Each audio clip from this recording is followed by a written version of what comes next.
Hey, what's up, guys? It's Rob Gordon, the Wingman, coming to you from my apartment today for the next video in the How to Wingfoil series.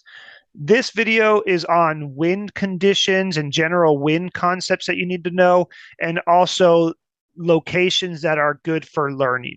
I'm doing this from my apartment so I can use Zoom to record and also annotate on top of Google Earth and a few other things like that. Easier than me driving around to the different locations and trying to shoot it. If you're liking this video series, please like, subscribe, share it with other beginners you know, and sign up for the wingmanfoilclub.com/forum. I put all these videos up there, and then you can ask questions in that topic, and I'll reply to you. There's free online coaching and advice on there. Last week we did the gear video with Josh, and it didn't get that specific, so I went in and I added a huge write up on boards and foils that you can look at and refer to. And it's got my real specific thoughts on how to get started. I'm going to also add a wing one soon. But yeah, it's really helpful. So I'll put that link up here so you can click on that to sign up for the website forum. And then also, yeah, if you guys wanted to and you're liking these videos, you could support by buying some merch. I think I'm wearing a Wingman Foil Clip shirt right now. And I'm also wearing a drugstore cowboy hat, my best friend's bar. That's in Silver Lake, Los Angeles, California. Check it out. It's awesome. Karaoke on Wednesdays. Probably find me there every once in a while. If you want to go down here, click the three dots, click thanks. You can give me a tip on these videos. You know, I'm teaching you for free. If I am. If I'm not, then don't tip me. Okay. All right. So let's get started and talk about wind. Bear with me, guys. I don't really know what I'm doing with this thing. Let's talk about wind. If you're new to wind sports, this wind element, it's really something. It's a lot different. If you're just a surfer, you're gonna be like, "Whoa, I didn't know I had to actually think." Wind sports are a little bit more of a thinking man's game. We might not be the best athletes in the world, but sometimes we can do some cool stuff that other people can't because we use our brain and we're able to figure out the equipment and the wind and all that kind of thing. Wind conditions. You probably want, when you're doing your first day, I would say 10 to 15 mile per hour winds. You don't want wind that's going to be too crazy on your first day when you're just sort of learning how to fly the wing on land and that kind of thing. Your first session will maybe just be on land, setting up your gear, flying the wing, maybe doing a skateboard if you have safety gear and you're comfortable on a skateboard. Or even if you get in the water, you don't want too much wind your first day. You're really just kind of trying to go back and forth and figure out how to get back to land safely. Maybe go upwind on your knees, but we'll talk about all that in a future video. So I would say first session slash taxiing. On your riding session, you're probably going to want more like 15 to 20 miles per hour on your first session. So this is when you're trying to get on foil. You're going to want a little bit more wind. And the reason for that is one of the biggest things that I see beginners struggling with is just not having enough board speed and power in that wing to actually pull them on foil. They're not using a big enough wing. I always recommend go with a bigger wing when you're first starting. Small guy, 5 or 6 meters. If you're a big guy, 7 meter to try and get on foil. It's really a good choice. Now, wind is exponential in terms of power. So, like, wind power is exponential. This is an important concept to remember. If you go out when it's 20 miles an hour versus 40 miles per hour, that does not equal 2 times as strong. It's more like 4 times as strong. I don't know the exact conversion. That's why you don't want to go out when it's blowing 40 miles an hour on your first session because it will just absolutely throw you around, break gear, maybe even get hurt. So that's just something to think about. You don't want to go out when it's super windy your first few sessions. I just want to make sure we mention that. Another thing about wind that we need to talk about, miles per hour versus knots, 1.15 miles per hour per 1 knot. So a lot of times you'll go on and look at these wind reports and it'll say it's going to be blowing 15 knots. And I can't do that conversion in my head, but it's going to be more like 16 to 17 miles per hour. A lot of the rest of the world uses the knots. So just be aware of that. When you go into wind alert, miles per hour. Okay. So all these measurements are in miles per hour.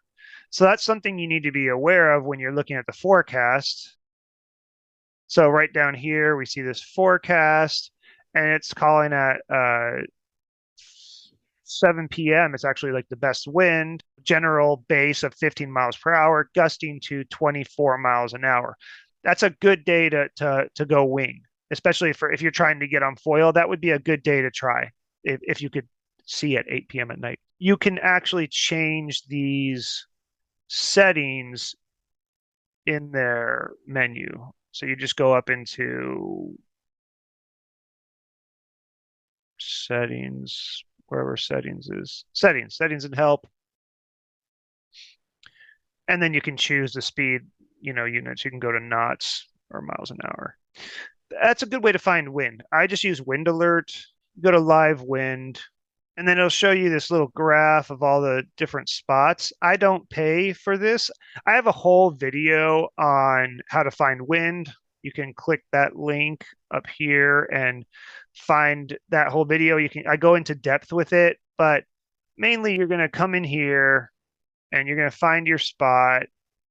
And then if you can't find this is Cabrillo Beach down here. That one costs money, but there's a sensor over here at Angel's Gate that's free. So you just go in there, you look at the forecast. It gets a little confusing with these forecasts. Just start with the blend for now. If you're paying, you can use this WAWRF. It's pretty good, or the WAHRRR. And see, like today, Thursday, can we move over to the next one? I don't know how you do it I never do this on the computer. I always do it on the phone. Oh, you just pull it. Okay. So look at Friday. Friday is going to be windy. Tomorrow's going to be windy. I'm going to go out and wing for sure. But it wouldn't be a great day to learn tomorrow for a beginner. This is too much wind. We're seeing like these gusts into 30 and stuff. That means it's going to be quite windy. This would actually be a good day to learn. I know it doesn't look like this is a lot of wind. Like it only says 8 miles an hour, but Cabrillo blows every day, and that could end up being a good day. And then, Sunday, perfect day to learn at Cabrillo. This is not a realistic forecast. It's all different. Like I said, there's a whole video about this. Go check it out because it gets kind of tricky and you have to look at different things. The NAM 3 kilometer is also a very good forecast. This is a more local, smaller resolution, higher resolution. So it gets you a little bit more specific for what's going on locally. It only goes out like 2 days. But anyway, so that's one method to find wind. This is windy.com. This is another nice graphical way to find wind. You can see actual like bigger weather patterns. So we see this wind coming in. They have this ECMWF, which is good for long term. But if you want to see the HRRR, you can actually access that free on Windy, and that will give you a pretty good view of what's going to happen on local weather patterns. So yeah, let's say we're over here and we want to see what it's going to do at Port Hueneme. We can click a little button there, and then it expands, and it gives you this little graphical interface, which tells you about the wind. You can see on Friday, it's going to be really quite windy, up to 40-mile-an-hour gusts. So like I said, that's why you wouldn't want to learn tomorrow. But today would have been a great day for learning, if other conditions meet the criteria. 13 to 18, 13 to 20, perfect day to learn. You might not get on foil in those winds unless you use a big wing, but you can at least learn how to taxi and ride around. Okay, so that's that. Let's get this closed down. Okay, so those are your basic thoughts on wind and just how it works. Let me show you the ideal scenario for learning to wing, the ideal location. All right, let's use orange for the beach. So let's say this is our beach right here. Okay. The ocean or the lake or wherever we are. So that's this over here. Ideally, you want the wind to be coming side shore. That's the ideal situation with winging. Side shore or slightly onshore. Not much, but just slightly onshore is also a good option. And the reason for that is when you go out winging, you're going to park your car over here.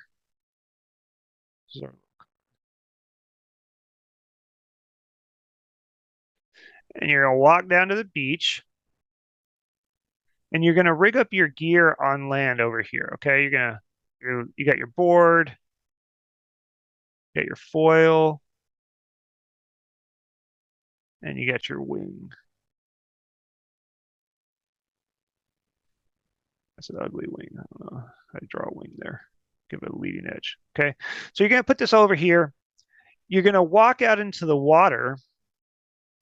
You're going to get on your board. So if the wind is coming this way, like it is in this picture, you're going to put your board down and you're going to get on it with your left foot forward, right? We have to use our spatial recognition here. And you're going to ride out with your left hand, left foot forward this direction, but you're probably going to head downwind as you do this. It's just, it happens to everyone when you're first learning. When you get over here, you're going to jump off the board, get in the water, and you're going to hop around and you're going to go now the other direction. Okay. So now you're going to have right foot forward. I have to think about that because it's kind of weird. If you actually think about the wind coming this way, you're going to have right foot forward, now right hand forward, and you're going to go this way. It's going to be pretty difficult for you to go your weak side right away. So you might just be able to ride on your knees on your weak side. I recommend switching feet both directions. If you're skateboarding one direction, you kind of switch around to the other side. You're going what we call toe side.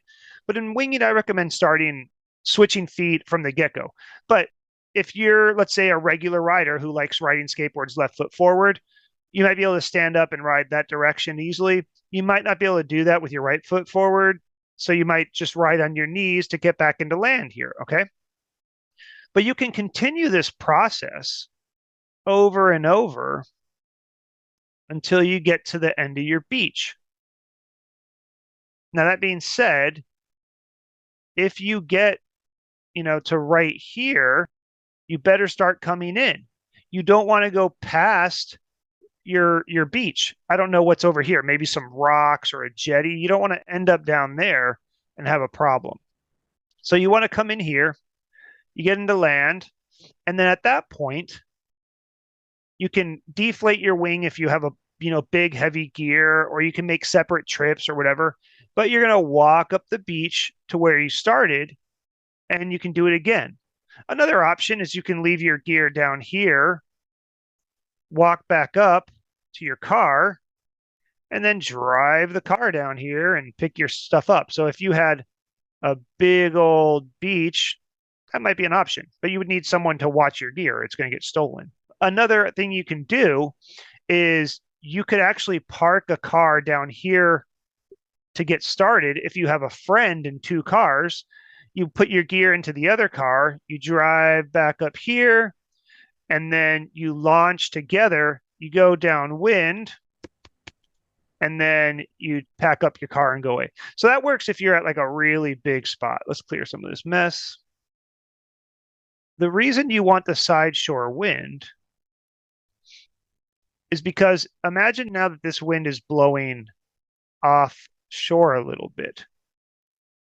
For one thing, the wind is going to be gusty because it has to come over this land, and that's going to make the wind not very good. And then the other thing is that if you're out here in the water and the wind wants to go this way, you're going to be sort of doing this path. And then what happens when you're over here? How are you going to get back to land? It's very hard to paddle against chop with the wing boards. They're just not really meant for paddling. Some of the bigger, skinnier ones, you can do that, but it's not great. That's why I suggest never learning in offshore conditions, unless you have a buddy with a boat or a jet ski who's with you and watching over you. So definitely don't do that. If it's a little bit offshore, sometimes you're okay because you can sort of kind of limp in if the beach is long enough. Just make sure your trajectory, makes sense. And then let's look at why you wouldn't want to do onshore wind. If the wind is completely onshore, then how are you even going to get out, right? Your path is meant to be like this. Well, how's that going to work when you start right over here? It doesn't very well. What you end up having to do is paddling out a little ways. So you're on the board, you're laying down, paddle, paddle, paddle. You paddle out as far as you can, and then you work your way back in.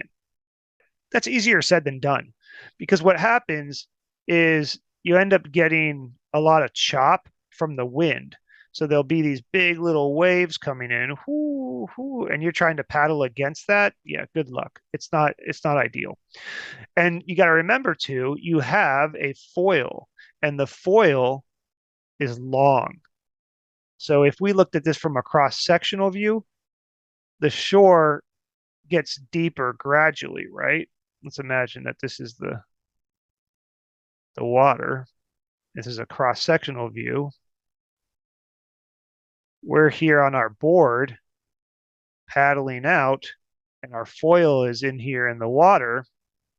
Well, maybe we paddled out to here, but as we get pushed in, our foil's already hitting the bottom. Real pain. So onshore doesn't work great either. Side onshore can be good as well because it's a little safer. So if we take the wind and we make it more side onshore, now we're launching and we're going to come out sort of this direction. And then assuming this is like a bay or a lake, the waves are always going to push you in that direction. So you're always heading toward land eventually, but you still have enough room to go out this way some. We'll obviously get into this more when we get on the water. So let's look at some of these spots in Los Angeles. Here's Los Angeles. Our main spot that I recommend people learn at is called Cabrillo Beach. It's down here. So we'll talk about that one. And then we have the Malibu coast over here.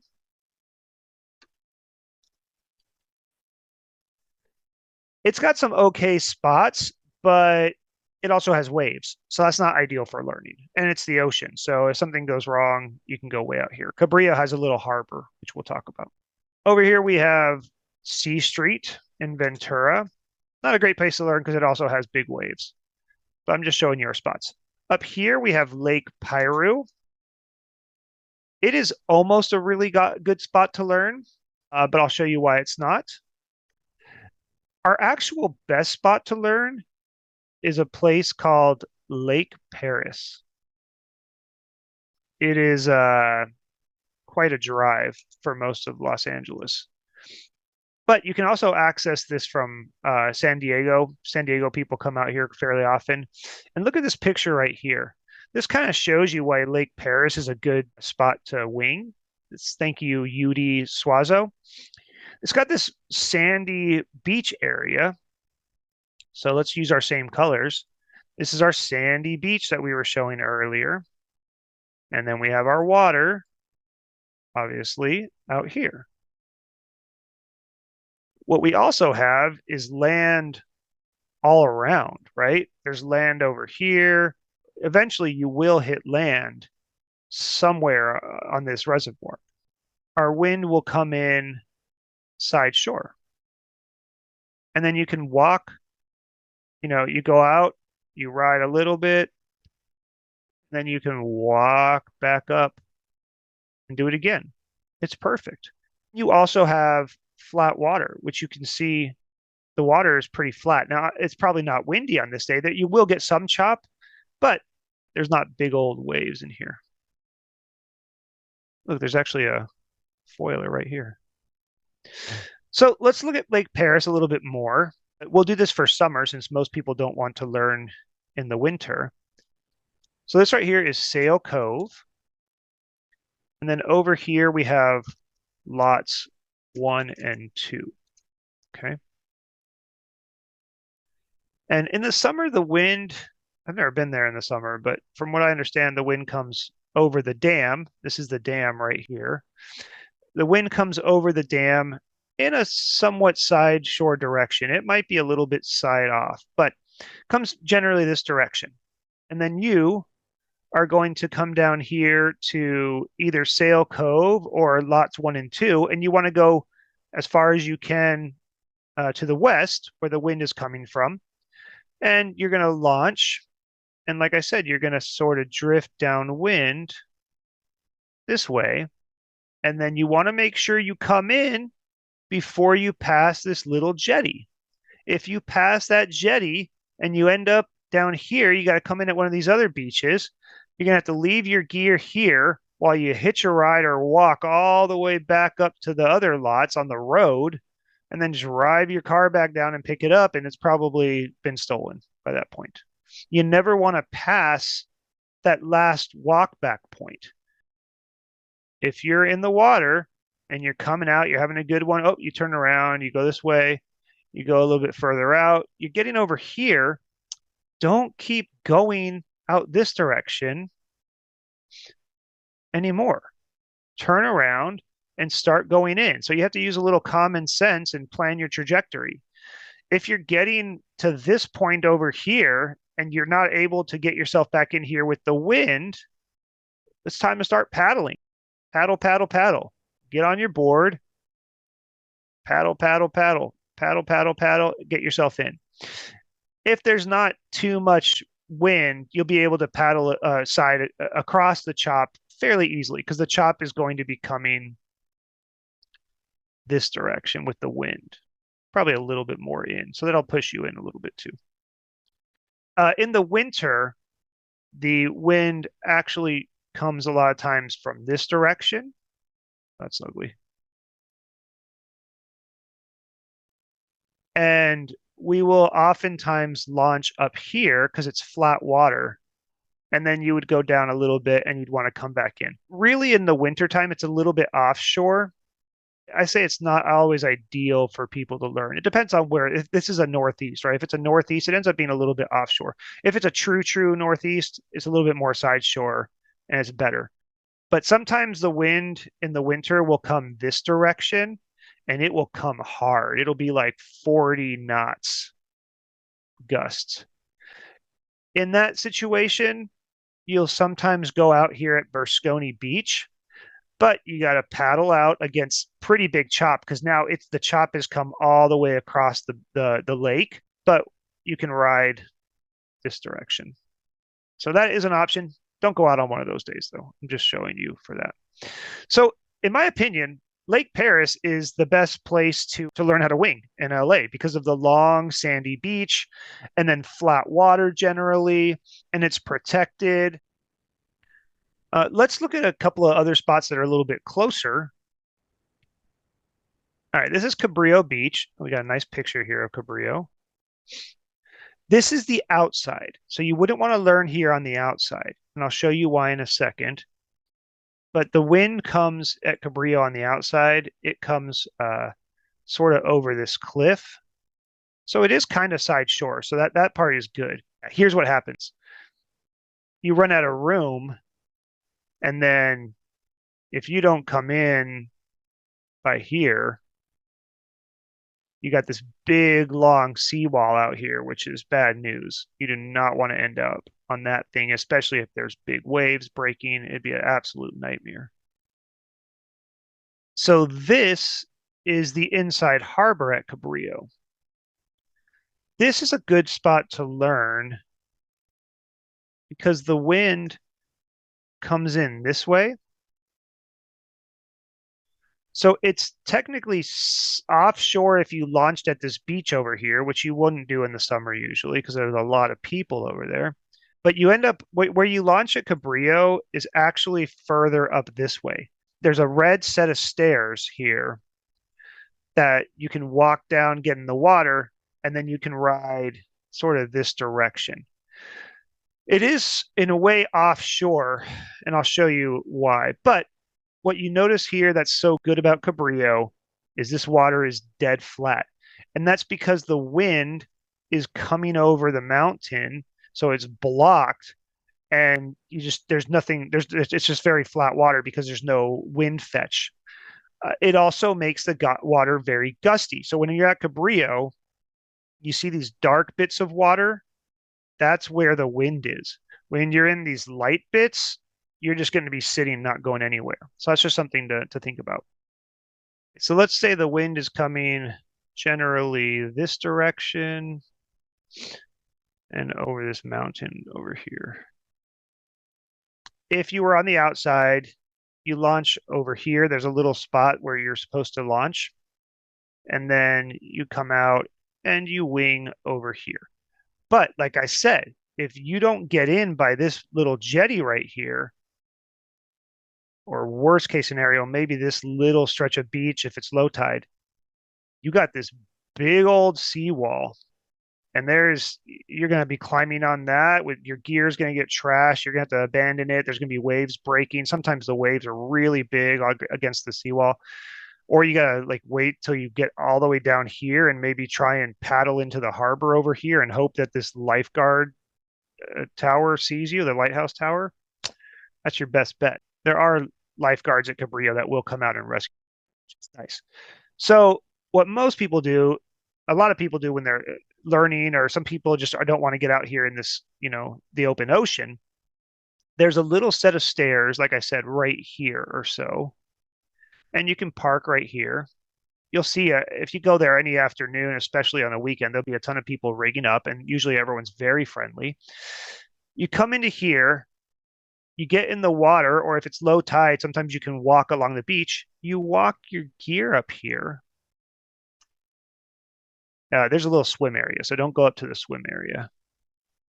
But you walk your gear up here, and then you're able to sort of ride this direction.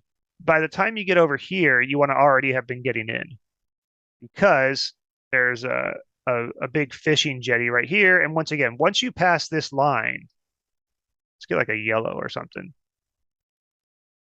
This is a do not pass line. You do not want to pass that because once you end up over here, you're going to Seal Beach or Belmont or whatever, and a lifeguard's going to have to come out here from the station. Well, there's a lifeguard over here. He'll see you. And then a lifeguard over here at the station will have to come out and rescue you, and we look like a bunch of kooks. They're actually really nice at Cabrillo. They're used to windsurfers and wingers, and they're really cool. Walk upwind in the water. Watch out for stingrays. Not too bad here, but just don't stub your foot. Wear some booties, and then you ride down. And then once you start getting over here, if you feel like you're not in line with this staircase anymore, paddle, paddle, paddle.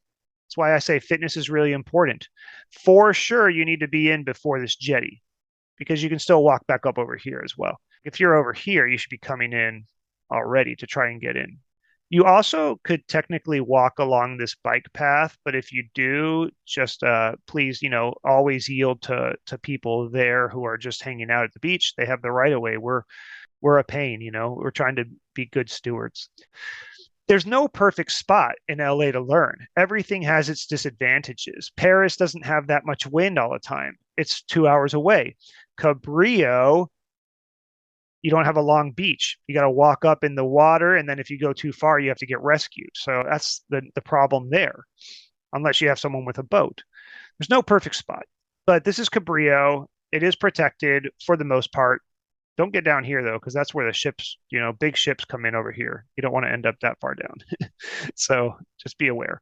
Always good to have a phone on you or a radio. If you have a radio, you can call the lifeguard tower. You get on channel 16, boom, they'll come rescue you. But we're trying not to get rescued. Let's look at a spot you might not want to learn. Like, here's a photo that explains one reason you might want to not want to learn here. Look at all these rocks. Such a pain. So that's why I wear booties all the time, because we have these rocks and these beaches. Sometimes down in the bay you can avoid them, but most people will over here. But you'll see at Topanga, down here we have this jetty. So same sort of thing. If you launch up here, you want to be in before that jetty. So there is some other options. But look over here. There's surfers. You got to stay out of their way as well. And there's also waves. There's big waves at Topanga. Here's like a more of an average day. Oh, that's a pretty good day. But you see this wave up here, pretty big wave.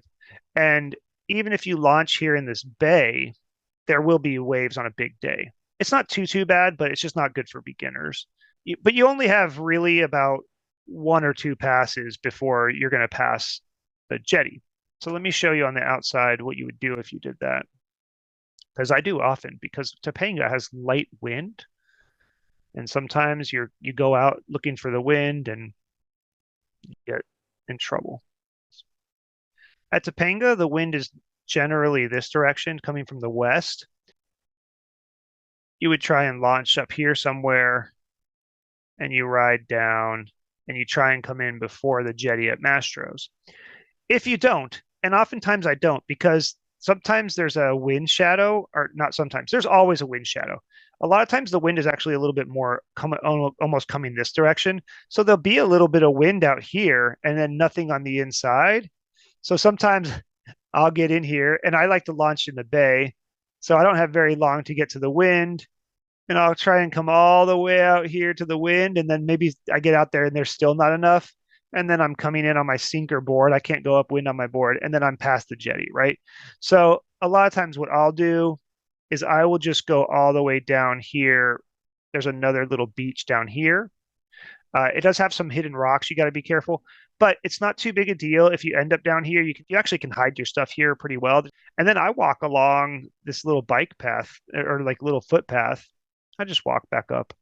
It's not too big a deal, but it's not great for learning because you have the big old waves and you're in the ocean. And if you did something dumb, they're going to send out the Coast Guard and it's going to be a nightmare. So I would not recommend learning there. But if you're a windsurfer already and you get in tight with the local guys, it's an option. You probably could learn here, go out on a light wind day with no waves, but you got to sort of know a little bit already. It's not something you would do to start out with no experience or no knowledge of wind sports. That would be a bad idea. Lake Piru is a really awesome spot, and we have a really good relationship with the rangers there so far. It costs money to get in. It's infested with zebra mussel, so you're not supposed to go to other lakes for like 8 days or something after it. But they have camping. This is when the lake was lower. The lake is much higher now. So there's two launches at Lake Piru. In the summer, we get a really cool thermal. It's not as good as ocean wind. So ocean wind is the steadiest wind you're going to get. But Lake Piru, there's a dam right over here. There's a south thermal that comes up over the dam, and you get really good wind, especially right around this area. But it's not so much that it's gusty, it's on off. You'll have like, a couple of minutes of good wind and then a couple of minutes where the wind's not as strong. And so it kind of goes up and down. But generally, it's actually really good. For a lake, it's really, really good. Most lakes, you're not going to have very good wind if there's a bunch of trees and there's not. Yeah, this works because you have a really nice Venturi effect because there's big mountains on both sides and it just funnels the wind up here and you get this cool, it's a really special spot. When the lake is high, you have to park over here and the wind is blocked for a long way. You have to paddle out for quite a ways or kind of do a knee start and sit on your board. And there'll be like one or two gusts that will come in and you're able to sort of get out to the wind line. Once you're over here, you can ride all you want. It's really good. The wind tends to get a little bit weaker as you go further down. So we found this out because last year we were launching at the north ramp because it just seemed like a clearer shot to the wind, right? The wind's just coming in nice and clear. But the problem with that is that the wind gets weaker by the time it gets here. It doesn't get the Venturi effect like it gets over here. And if you go downwind here, you're kind of in trouble. You almost have to paddle back or maybe try and like find some landing point to get off and walk back this road. But there's a bunch of rattlesnakes at Lake Piru. There's trees. These are big. This coastline is big, mountainy desert. It's not anywhere you can walk back from. It's not good for that. So at Lake Piru, if you launch over here, you could technically try and come in right here and paddle around to this other boat ramp because this water's a little flatter in here, but it's not a very long run. So it's not the greatest place to learn because of that aspect. That's like I said, everywhere has a bad thing about it. What you can do is park a car over down here, launch over here with a friend, and then go down to this boat ramp. That's actually a pretty good way to learn at Lake Piru. But it takes a while to drive back because this is a windy, park road. It's not like a super fast drive. If you were just going here to here, it would be really quick and easy. But Lake Piru is a great spot, one of the better lakes you'll ever wing at, in my opinion. It's really quite good. And it gets a summer thermal. Usually I try to get there by 12 in the afternoon. You never know when it's going to hit, but if it's a sunny day in the spring, summer, you tend to get, 15 to 20 mile an hour wind almost every day at some point. Either it comes in around 12 and it dies off earlier, or it comes in later. And, so it's always better to get there earlier than later. They do have rangers and stuff, but they don't really keep an eye out on you there. If you end up drifting somewhere at Lake Piru, you might end up getting you might have to paddle back or end up on an epic, even though you're in this small lake. Like they don't really patrol the lake that well, or like, you know. Okay. I'm trying to think if there's anything else I need to talk about. There is one thing I forgot to talk about, and that's Belmont Shore. This is one of the most popular places in LA to learn, and that's because there's side onshore wind, and it's sort of protected, and there's a huge long sandy beach. The only reason I don't like this place, well, there's two reasons. One, it's Stingray Central. I'm telling you, 5 people get stung on a Saturday. It's so bad. So that's not great if you're trying to teach someone or trying to learn. You step on a stingray, that ruins the experience. Also, it's a little bit choppy water, even though it's inside the harbor. I also just don't really like the wind there. It seems to be like really on off. But it is a good place to learn if you want to do a big, long downwinder and be able to walk back up the beach and be protected. It can be a really good place to learn, especially if you can deal with the chop, which makes balancing hard. And these are our ideal spot conditions. We need that side shore wind. We want flat water if we can get it. We want the area to be protected, so we're always going to wash up on shore somewhere. We want a long sandy beach we can walk back up, or a good way to drive our car back upwind and do a downwinder with someone. And then we want steady wind. So like ocean wind, bay wind, that's always going to be the best, but sometimes you got to settle for what you can get. And you also need water that's deep enough for your foil. Don't forget about that. Some of these places don't have that. It's tough. You're not going to get all of these things. You just got to look for as many as you can, and I would prioritize the safety ones. So I hope you guys enjoyed this, and I hope you learned something. Yeah, follow, like, subscribe, share, sign up for the website, and maybe next week or two we'll actually get on the water, getting closer.